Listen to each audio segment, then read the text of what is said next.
Hello students, देव coaching के इस platform पे आपका स्वागत है। उम्मीद है आप अच्छे होंगे, खुश होंगे। आज हम क्लास 12 के बायोलॉजी विषय के दूसरे चैप्टर जिसका नाम है मानव जनन का तीसरा लेक्चर लेके उपस्थित हैं आपके सामने। आज हम मानव जनन के अंतर्गत जो पढ़ रहे हैं नर जनन तंत्र, जो कि मैं पिछले वीडियो में इसके बारे में आपको बताया हूं। आप एक बार उस वीडियो को देख लें, ठीक है। उसके बाद इसको देखेंगे तो आपको एक दूसरे को कनेक्ट कर पाएंगे उससे, ठीक है। नर जनन तंत्र के बारे में मैंने बातें की थी, उसका डायग्राम भी मैंने दिया था और हम लोगों ने ये बात किया था कि जब हम मानव के नर जनन तंत्र का स्टडी करते हैं, अध्ययन करते हैं, तो हमें दो तरह के अंगों के बारे में ज्ञान प्राप्त होता है। एक है प्राथमिक जनन अंग और एक है द्वितीयक जनन अंग। प्राथमिक जनन अंग में आपने देखा था कि वृषण आता है, टेस्टिस आता है, ठीक है। आज उसी का हम डायग्राम यहाँ पे बनाएंगे और ये जानने का प्रयास करेंगे कि जो वृषण है मनुष्य के अंदर, उसके द्वारा क्या बनाया जाता है, उसकी संरचना कैसी होती है। इसकी दोनों संरचनाएं हम लोग देखेंगे बच्चों। एक बाह्य संरचना कैसे दिखाई देता है, ठीक है, और एक आंतरिक संरचना, माइक्रोस्कोपिक संरचना। अगर इसके अंदर हम लोग इसका डिसेक्शन करके देखें तो वृषण कैसे दिखाई देता है।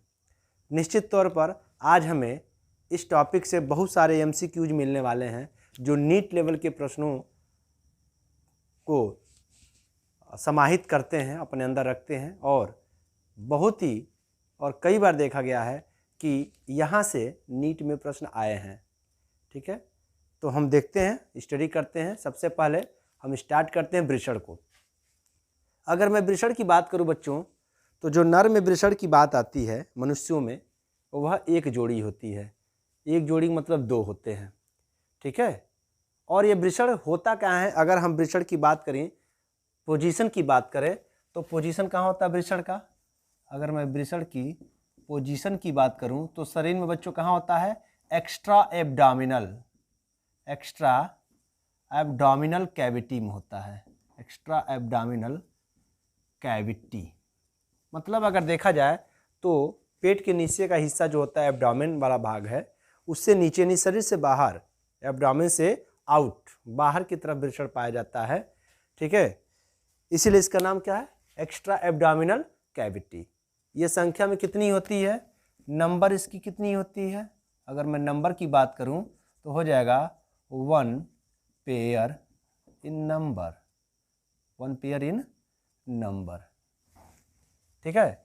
अगर मैं इसकी साइज की बात करूं कि टेस्टिस की साइज क्या होती है, तो अकॉर्डिंग टू NCERT बुक आप देखेंगे कि उसमें टेस्टिस की साइज लिखी गई है 4.5 सेंटीमीटर लॉन्ग है, ठीक है। ये लॉन्ग है। अगर मैं देखूं तो यहाँ पे 2.3 सेंटीमीटर यह ब्रेड्थ दिया गया बच्चों, यानी यहाँ पे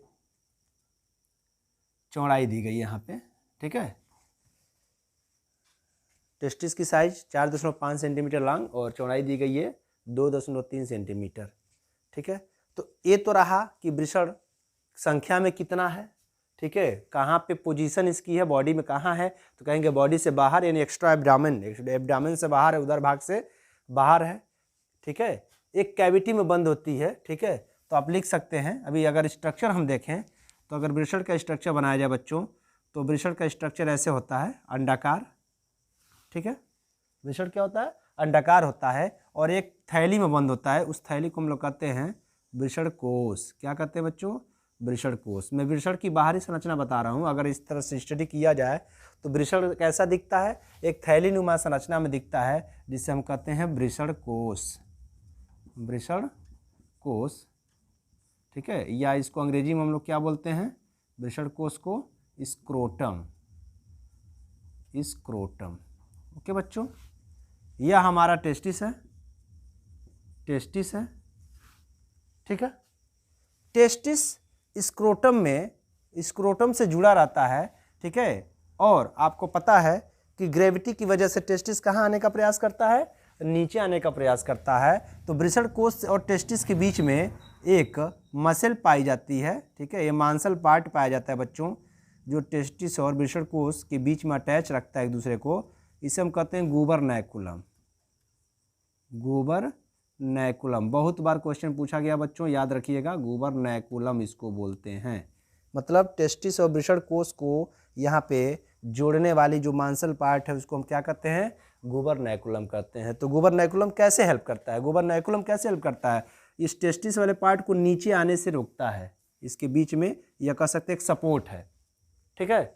अब क्या यह वृषण जो है यह जब एम्ब्रियो बन रहा होता है, यानी जाइगोट के बाद से जब एम्ब्रियो फॉर्मेशन स्टार्ट होता है निषेचन के बाद से, तो क्या शुरू से ही एब्डोमेन से बाहर होता है बच्चे के अंदर? तो जवाब है नहीं।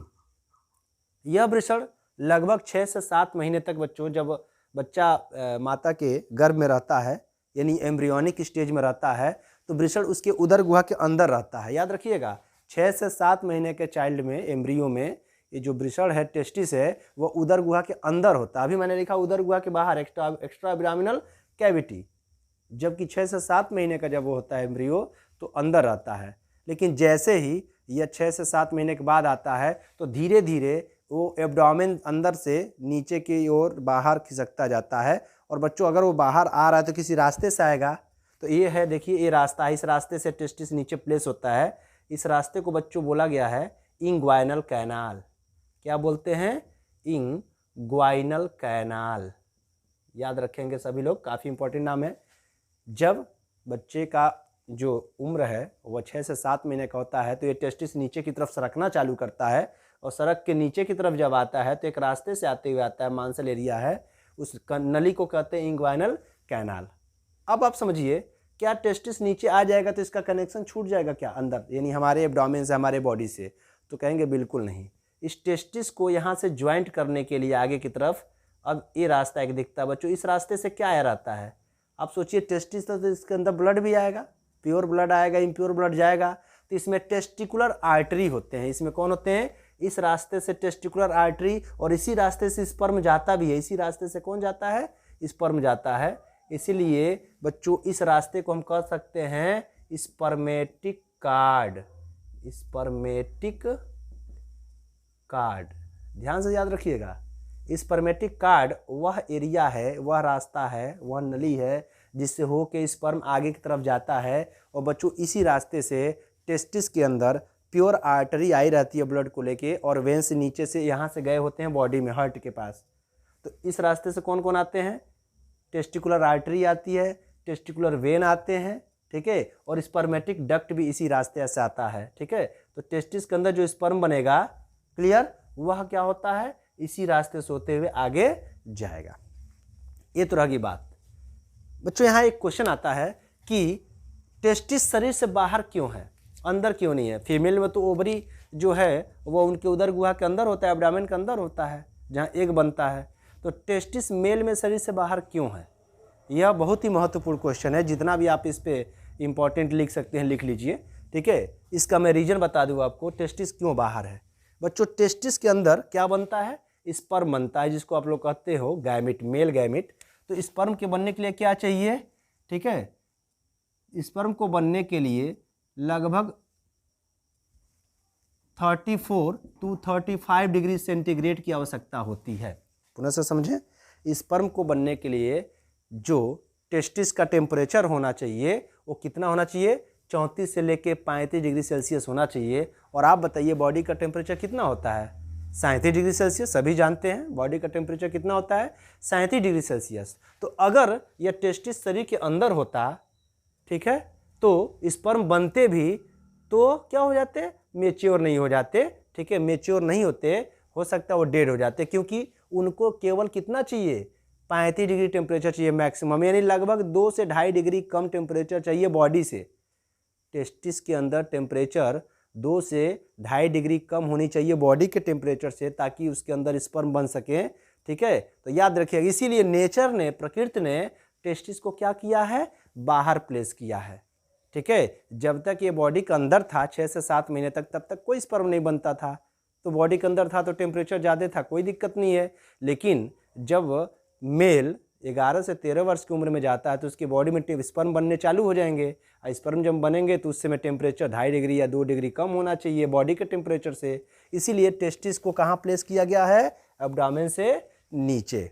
उम्मीद है आपके इस प्रश्न का जवाब आपको मिल गया होगा। ठीक है, कुछ महत्वपूर्ण प्रश्न मैं बता दूं। टेस्टिस स्क्रोटम से किस पार्ट से जुड़ा होता है? तो कहेंगे गुबरनैकुलम से। टेस्टिस किस थैली में बंद होता है? तो कहेंगे वृषण कोश में। ठीक है, किस रास्ते से होके जो टेस्टिस है वो नीचे आता है स्क्रोटम इस थैली में? तो कहेंगे इंग्वाइनल कैनाल से। ठीक है, किस रास्ते से आर्टरी, वेन और स्पर्म आते जाते हैं यहाँ से? तो कहेंगे स्पर्मेटिक कार्ड से। ठीक है, ये रही इसके बारे में। अब थोड़ा सोचिए बच्चों, अभी मैं टेम्परेचर की बात कर रहा था, लेकिन ये बताया मुझे जब ठंड होता है यानी वेरी कोल्ड वेदर होता है, 2 डिग्री 4 डिग्री या माइनस में जब टेम्परेचर होता है, उस समय टेम्परेचर का असर पूरे बॉडी पर पड़ता है। हम देखते हैं झुर्रियाँ पड़ जाती है स्किन में, तो टेस्टिस की जो मसल है ये सिकुड़ जाती है। इस पर भी तो ठंडी लगता होगा, इस पर भी तो कोल्ड का असर पड़ता होगा। तो अभी मैंने बोला ये 35 डिग्री सेल्सियस है, तो जब ज़्यादा ठंड होगा तो और घट जाएगा, और घट जाएगा। तो क्या जाड़े के दिनों में टेस्टिस के अंदर स्पर्म नहीं बनेंगे क्या? क्योंकि स्पर्म बनने के लिए 34 से 35 डिग्री सेल्सियस चाहिए, और अगर कोल्ड इस पे लग रहा है टेस्टिस पे, ठीक है, तो इसका टेम्परेचर लो हो जाएगा, और जब लो होगा तो स्पर्म इसके अंदर नहीं बनेगा। तो क्या कहना चाहेंगे? तो बच्चों स्पर्म तब भी बनता है, हर समय स्पर्म बनता है। ठीक है, कैसे असर नहीं डाल पाता ठंड? तो मैं बता दूं, यहाँ पे कुछ स्पेशल मसल दिए गए हैं इनको। ठीक है, कुछ स्पेशल मसल दिए गए बच्चों, जिसको हम कहते हैं यहाँ पे डार्टवायस मसल। याद रखिएगा, यह वृषण कोश के पास एक मसल होता है, इसे हम कहते हैं डार्टवायस मसल, DERTOIS, डार्टवायस मसल। याद रखिएगा बच्चों, 2 मसल्स होते हैं, ये डार्टवायस मसल है जो वृषण कोश के पास है, और एक और मसल दिया है नेचर ने इसको यहाँ, जो एकदम टेस्टिस के ऊपर है। एकदम टेस्टिस के कहाँ है? ऊपर है। इसको हम लोग कहते हैं क्रीमेस्टर मसल, जो स्पर्मेटिक कार्ड से जुड़ा होता है बच्चों। याद रखिएगा, टेस्टिस के ऊपर एक मसल होता है जो स्पर्मेटिक कार्ड से अटैच होता है, इसे हम कहते हैं क्रीमेस्टर मसल, क्रीमेस्टर मसल। अब इन दोनों मसल्स का काम समझ लीजिए, दोनों मसल्स साथ साथ काम करती हैं, सेम काम करती हैं। जब बहुत ही कोल्ड होता है, तो जब टेस्टिस का टेम्परेचर कम हो रहा होता है तो स्पर्म नहीं बनेंगे, तो क्या होता है? यह जो क्रीमेस्टर मसल है वो सिकुड़ता है। क्रीमेस्टर मसल क्या होता है? सिकुड़ता है। जब क्रीमेस्टर मसल सिकुड़ेगा तो टेस्टिस को ऊपर की तरफ खींचता है, यानी एब्डोमेन की तरफ, पेट की तरफ, आगे ऊपर की तरफ। पुनः समझिए, जब ठंड पड़ती है तो क्रीमेस्टर मसल के पास न्यूरॉन के द्वारा मैसेज आता है। ठीक है, तो यह क्या करता है? क्रीमेस्टर मसल अपने आप को कॉन्ट्रैक्ट करती है, सिकुड़ती है। जब ये सिकुड़ेगी तो टेस्टिस को कहाँ ले जाएगी? ऊपर। उससे क्या फायदा होगा? जब टेस्टिस बॉडी की ओर जाएगा तो इसको गर्मी मिलेगी, थोड़ी सी बॉडी की गर्मी, क्योंकि बॉडी की गर्मी ज़्यादा है 37 डिग्री सेल्सियस। तो जो टेम्परेचर घटा था 35 से नीचे, वो बॉडी की गर्मी पाके फिर से उतना हो जाएगा, मेंटेन हो जाएगा। तो एक क्रीमेस्टर मसल का काम हो गया। ये कैसे हेल्प किया? अब देखिएगा बच्चों, जाड़े में अक्सर स्किन पर हमारी क्या पड़ जाती है? झुर्रियाँ। तो क्रीमेस्टर मसल क्या करता है? एक क्रूस क्रॉस ऐसे बना लेता है, ऐसे सिकुड़न बना लेता है। टेस्टिस के जो टेस्टिस सैक है, स्क्रोटम जो है, इसके ऊपर ऐसे झुर्रियाँ बन जाएंगी। अब बच्चों ये जब झुर्रियाँ बनेंगी जाड़े के दिनों में, तो झुर्रियाँ क्या करती हैं? झुर्रियाँ जैसे बनेंगी, जैसे मैंने ऐसे अंगुली ऐसे ओपन किया हुआ है, तो इसका सरफेस एरिया ज़्यादा है। मैंने इसको सिकुड़ दिया तो सरफेस एरिया क्या हुआ? कम हो गया। तो जब ये सरफेस एरिया सिकुड़ गया, कम हो गया, तो अंदर का टेम्परेचर बाहर जाएगा, कम जाएगा। भाई अगर एकदम सरफेस एरिया ज़्यादा होता तो अंदर का टेम्परेचर ठंडी पाके बाहर सब रिलीज होता कि नहीं जल्दी जल्दी। अब ये सिकुड़ जाता है, सिकुड़ने से क्या होगा? सरफेस एरिया कम हो गया, और जब सरफेस एरिया कम हो जाएगा तो अंदर का टेम्परेचर बाहर नहीं जा रहा है। तो दोनों कैसे हेल्प कर रहे हैं? यह सिकोड़ के अंदर के टेम्परेचर को बाहर जाने से रोक रहा है सरफेस एरिया कम करके, और यह ऊपर की तरफ खींच के टेस्टिस को एब्डोमेन की गर्मी दे रहा है। इस प्रकार से बच्चों इन दोनों मैकेनिज्म से, इन दोनों मसल्स के कार्य से टेस्टिस के अंदर इस बनने वाले स्पर्म में कोई परिवर्तन नहीं होता है, और यह स्पर्म बनता रहता है। ठीक है, तो उम्मीद है आप लोग स्ट्रक्चर देख लिए, बाह्य संरचना टेस्टिस का आपको समझ में आया होगा। एक बार इसका स्क्रीनशॉट ले लीजिए, इसको मैं नाम लिख देता हूँ, वृषण की बाह्य संरचना। ये सारी जानकारियाँ बच्चों आपको मैंने दिया। ठीक है, वीडियो को पुश करके बैक करके पुनः से आप देखिए, समझिए, बिल्कुल आपको समझ में आएगा। नोट बनाइए, इसका स्क्रीनशॉट ले लीजिए।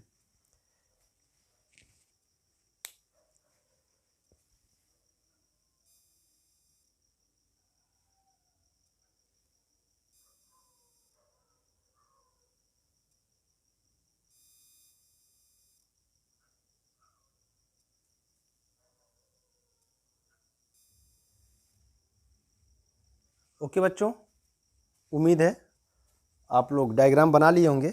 अब हम टेस्टिस के डिसेक्शन करके देखते हैं माइक्रोस्कोप से क्या दिखाई देता है। तो बाहरी संरचना मैंने बताया था टेस्टिस का।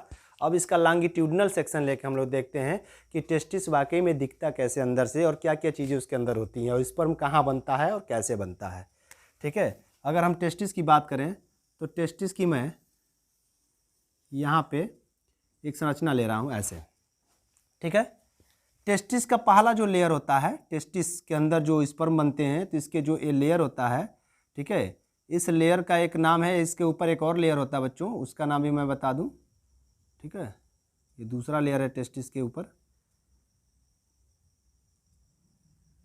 ठीक है, ये इनर वाले लेयर को हम लोग बोलते हैं बच्चों ट्यूनिका एल्बुजिनिया। Tunica albuginea. ठीक है, और बाहर वाला जो लेयर है, आउटर लेयर है, इसको हम लोग कहते हैं ट्यूनिका वेजाइनालिस। वेजाइनालिस, ये वेजाइना से इसका कोई मतलब नहीं है बच्चों, याद रखिए। टेस्टिस के सबसे बाहर वाले लेयर को हम क्या कहते हैं, ट्यूनिका वेजाइनालिस, और टेस्टिस के सबसे अंदर वाले लेयर को क्या कहते हैं, ट्यूनिका एल्बुजिनिया। ठीक है, अब ट्यूनिका एल्बुजिनिया लेयर से बहुत सारे, ठीक है, बहुत सारे ऐसे अंदर पार्टीशंस दिखाई देते हैं।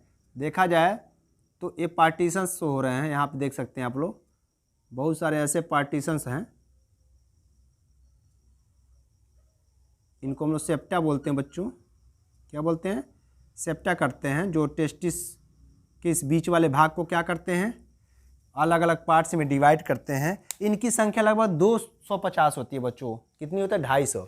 मैंने 1 2 3 4 ऐसे ही कुछ दिखाया है, लेकिन ये लगभग इनकी संख्या कितनी होती है, 250 होती है। तो इसमें से एक चेंबर को हम क्या कहते हैं बच्चों, याद रखिए, इसमें से एक चेंबर को हम कहते हैं टेस्टिकुलर लोब्यूल। क्या कहते हैं, टेस्टिकुलर लोब्यूल। पुनः समझिए, ऐसे 250 हैं। तो अगर 2 टेस्टिस होता है, मनुष्य में कितने टेस्टिस हैं, 2 टेस्टिस हैं, तो 250 इसमें, तो उसमें भी 250, तो कितने टेस्टिकुलर लोब्यूल हो गए, 500 हो गए। ठीक है, अब इस टेस्टिकुलर लोब्यूल, इसको कहते हैं हम लोग सेप्टा, इसको हम लोग सेप्टा बोल देंगे।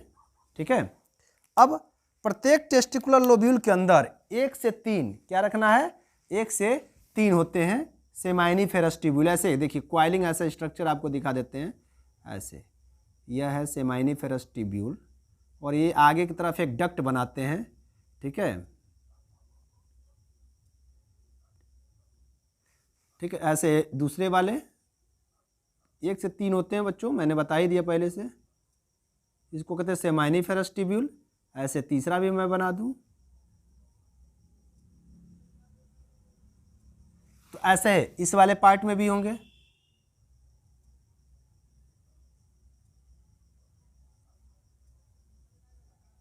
इनको क्या कहते हैं, पुनः से समझिए, सेमाइनिफेरस ट्यूब्यूल कहते हैं बच्चों। इन्हीं के अंदर स्पर्म बनता है। याद रखना होगा, पूछा गया बहुत बार क्वेश्चन कि टेस्टिस के अंदर स्पर्म कहाँ बनते हैं, तो कहिएगा टेस्टिस के अंदर स्पर्म सेमाइनिफेरस ट्यूब्यूल में बनते हैं। ऐसे इधर से भी निकला होगा, ऐसे इधर से भी निकला होगा।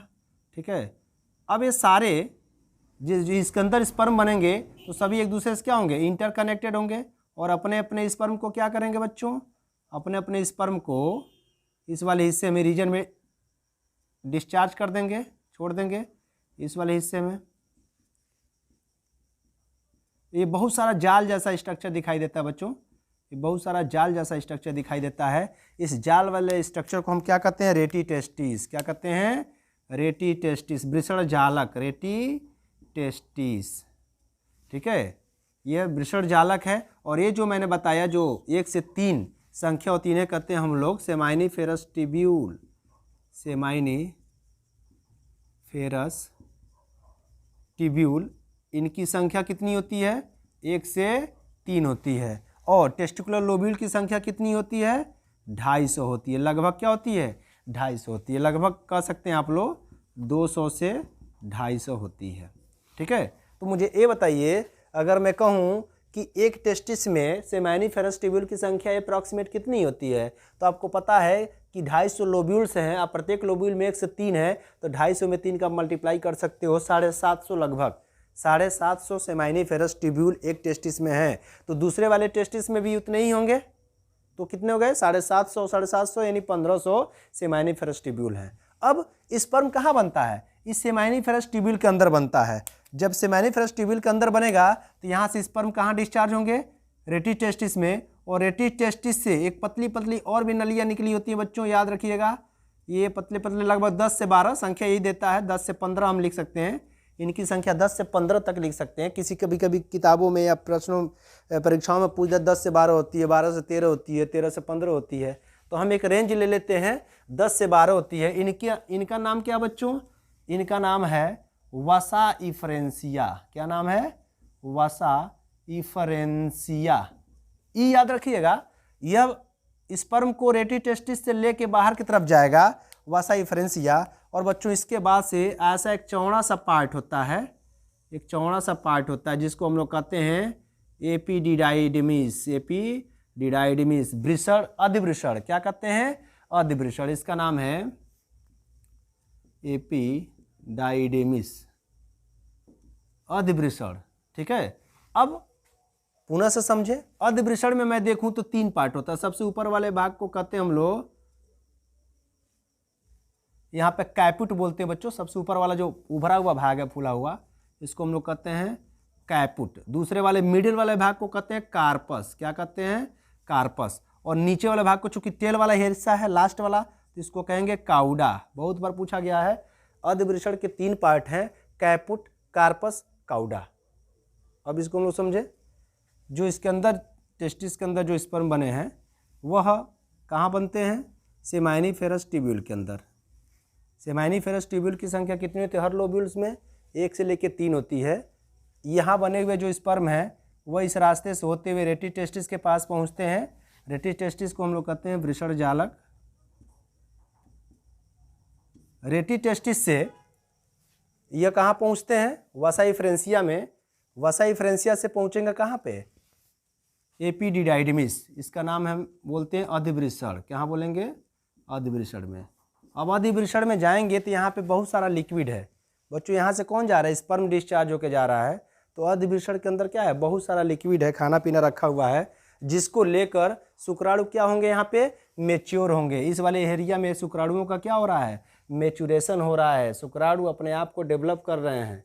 ठीक है। यानी यहाँ पे थोड़ी देर के लिए शुक्राणु क्या हो रहे हैं? इकट्ठा हो रहे हैं। तो पूछा जा सकता है कि अधिवृषण का क्या काम है? तो कहेगा अधिवृषण के अंदर क्या होते हैं? कुछ ऐसे लिक्विड होते हैं जो शुक्राणुओं को न्यूट्रिशन देते हैं। ठीक है। शुक्राणुओं को डेवलप कराते हैं। ठीक। इसके बाद से शुक्राणु इस रास्ते से होते हुए आप जान ही रहे यहाँ आएगा, जिसका नाम क्या है? वसा डिफरेंस। क्या नाम है? वसा डिफरेंस। कंफ्यूज नहीं होंगे बच्चों नामों में।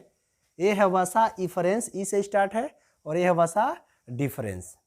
एक बात और पूछा जाता है कि वसा इफरेंस टेस्टिस के अंदर है कि टेस्टिस से बाहर है? तो अब बताइएगा सर वसा इफरेंस टेस्टिस के अंदर होता है। ठीक है। ये सब टेस्टिस के अंदर है, यहाँ के बाद ये टेस्टिस के क्या है? बाहर है। अगर मैं इसको अलग से दिखाऊं तो डायग्राम कुछ इस प्रकार से है। आप लोग टेस्टिस ऐसे बनाए थे, और ये क्या बनाए थे?